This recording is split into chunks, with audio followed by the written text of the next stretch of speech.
Why not invest in people that can write their own songs, artists that actually are the writers themselves? To me, that says that, well, they have no confidence in young people's ability to write lasting hits. Is there a reason for that?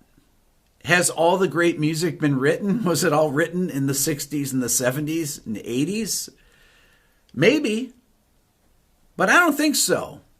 I don't really think so. One of the things that's always bugged me is the lack of vision that record labels have and publishers for young artists' ability to write their own music. I've talked about this a lot on my channel. Around the year 2000, the music industry was at its height in sales, right? 2000 was the biggest year for record labels to sell music. Napster had just started happening in 1999, and there were some huge records. Multiple diamond records happened that year, just in the US. You know, the Backstreet Boys, NSYNC. There were these huge 10 million selling records. But then sales started to decline dramatically over the next 10 years or so. Really, over the next 21 years, they've seemed to have stabilized now. But around that time, I was working in the music business. And A&R executives, they're people that sign and make records. A&R people would go out and try to find producers and songwriters to write with the artists. They wouldn't sign artists that could write their own songs because they had no confidence in their ability to write hits. Hits became much more complex. So you needed people like Max Martin or Dr. Luke or Diane Warren. You needed people that could write songs that had hooks every few seconds to grab people.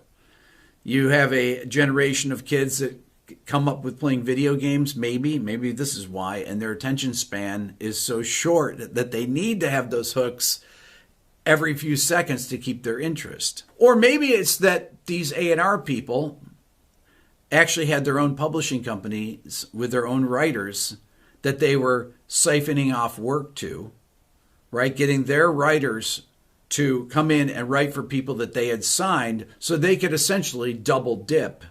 Because many times A&R people would get a percentage of the artists that they would sign. Maybe they get 1%, 5% of what they would make, okay? And then they bring their songwriter in, they have 100% of the song as a publisher, right? So the A&R guy is making money from signing these artists. And this has actually happened. This happened a lot. Very few of the artists that I worked with that were major label artists back in the mid 2000s wrote their own music. Even metal bands or rock bands. You'd be shocked. The days of Chris Cornell's, Kurt Cobain's, people like that wrote their own songs. Sting. These things were in the distant past. People used to write their own songs. Lennon, McCartney, you've heard of them.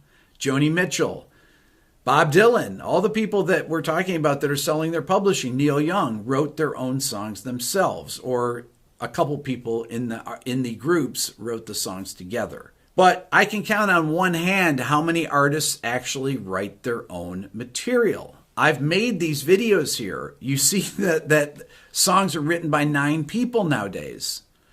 There was one song that I saw that had 30 writers on it, right?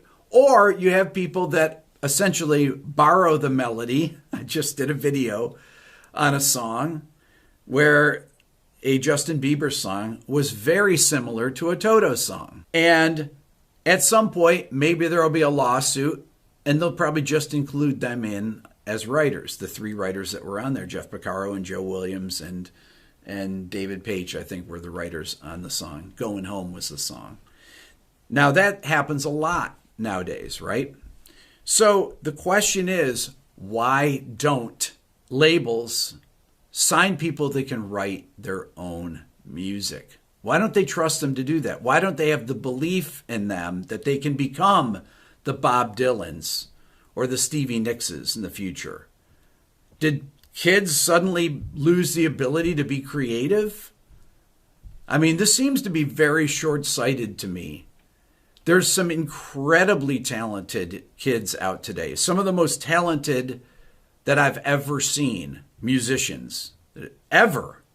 But one of the things I always have harped on in my videos is to let the artist develop. Steve Lukather, when I interviewed him, said, you know, back in the day, you were expected to have a hit by your fourth record. People would stay with you for 4 records. Toto 4, that was their big record, right? It took them 4 records to get there. Yeah, they had a few hits here and there. But, you know, that was what was expected when you signed an artist. You did artist development. Artist development is incredibly important. Take a band like U2. The first record was Boy. Did it have a hit on it? I Will Follow. Yeah, minor hit though. Then you had October. Then you had War. Then you had Under a Blood Red Sky, which was a live record. Then you had Unforgettable Fire and Wide Awake in America, which was a 4-song EP. And then you had Joshua Tree. How many records were we in then? Joshua Tree came out in 1987. U2 put their first record out in 1980. In 7 years, they did all those records. And finally, they had 2 number-1 singles on the Joshua Tree. Still haven't found what I'm looking for, and With or Without You. And then they started to have hit after hit after hit. But it took people that believed in them, that believed in Joni Mitchell, that believed in Fleetwood Mac, that believed in AC/DC, that believed in Metallica, to allow them to make record after record after record and develop as artists. And they didn't bring in people to write with James Hetfield. James Hetfield didn't need anyone to write with him. What he needed was time to make records. And they made records with professional producers that would guide them and help them bring out the best things in their songs. And this, to me, is just another symptom of how sick the music industry is. This is something to think about. Like, why are they doing this? And really, why aren't the publishers investing in new songwriters, finding them and nurturing them as not only songwriters, but as artists? That, to me, is the key and something that people should think about. So that's my rant for the day. Thanks for watching.